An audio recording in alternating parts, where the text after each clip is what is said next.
Badan Meteorologi, Klimatologi, dan Geofisika atau BMKG merilis peringatan dini cuaca ekstrim yang terjadi di 31 wilayah di Indonesia. BMKG memprediksi ada 26 wilayah di Indonesia yang berpotensi hujan lebat disertai petir dan angin kencang. Seperti di pesisir pantai Kota Manado, Sulawesi Utara, terpantau juga telah terjadi gelombang tinggi.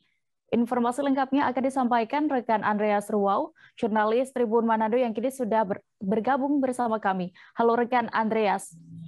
Halo Dea. Ya Dea. Rekan Andreas, bagaimana bisa Anda gambarkan untuk kondisi terkini di wilayah pesisir Kota Manado pasca gelombang tinggi? Ya, semalam itu di Manado terjadi gelombang tinggi bahkan sampai banjir rob ya, di mana setiap rumah-rumah atau yang kawasan bisnis di kawasan Megamas dan kawasan Manado Town Square juga terdampak banjir rob yang diakibatkan oleh gelombang tinggi karena cuaca ekstrim ya, di mana kondisi tadi pagi itu masyarakat dan pemerintah setempat berbondong-bondong untuk membenahi semua material-material yang rusak, yang hancur dan terbawa arus sampai ke badan jalan. Nah, seperti yang terjadi di Pelabuhan Kalimas, Kota Manado, dan kawasan bisnis kawasan Megamas Kota Manado, di mana itu perahu-perahu nelayan sudah terseret sampai ke jalan, dan material-material dari pemecah ombak yang tidak mampu menahan dahsyatnya gelombang semalam itu, seperti batu, semen, dan material lainnya, sampah juga banyak berserakan di jalan, itu terbawa hingga ke beberapa ruko, masuk ke dalam beberapa ruko, juga ke badan jalan yang mengakibatkan beberapa akses jalan itu ditutup.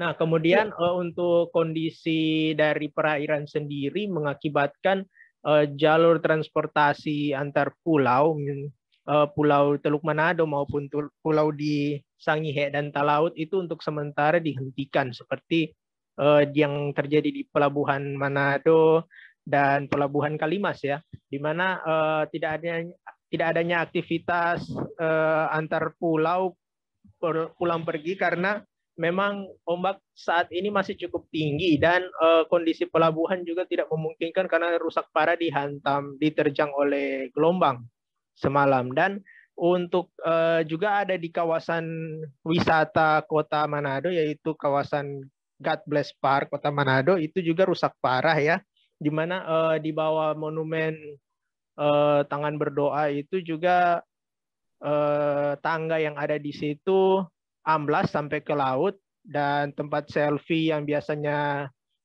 banyak dikunjungi wisatawan atau anak-anak muda juga hanyut ya, dan tanah yang ada di pesisir pantai di beberapa titik di sekitar di beberapa titik di Kota Manado juga ikut amblas, dan perkiraan dari Dinas Pekerjaan Umum Kota Manado yang kala itu sudah meninjau, mereka belum bisa memastikan kerugian dari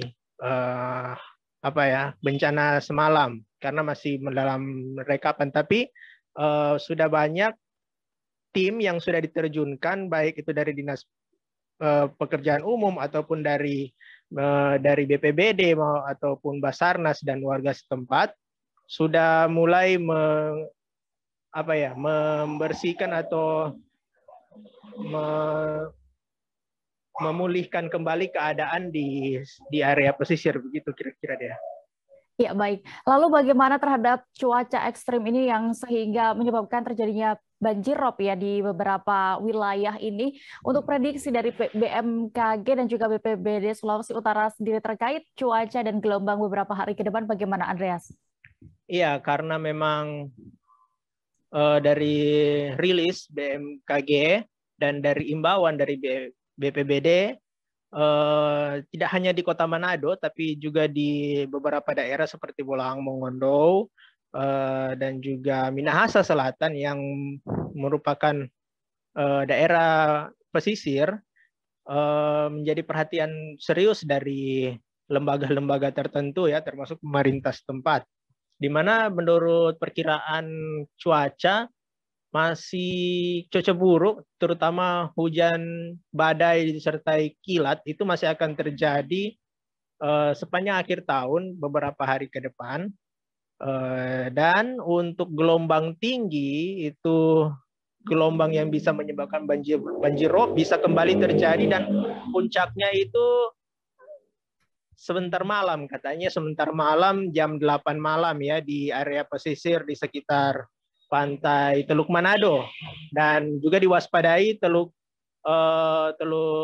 Amurang juga Minahasa Selatan dan area pesisir di pantai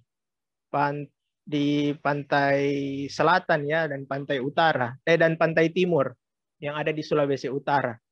Nah, dan untuk prediksi antisipasi longsor dan banjir juga masih menjadi peringatan serius dari pemerintah dan BPBD, di mana juga Jalan Trans Sulawesi yang ada di Kabupaten Bolang Mongondo terjadi longsor sehingga Jalan Trans Sulawesi tersebut terputus.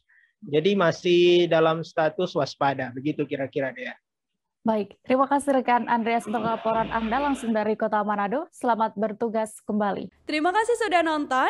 Jangan lupa like, subscribe, dan share ya.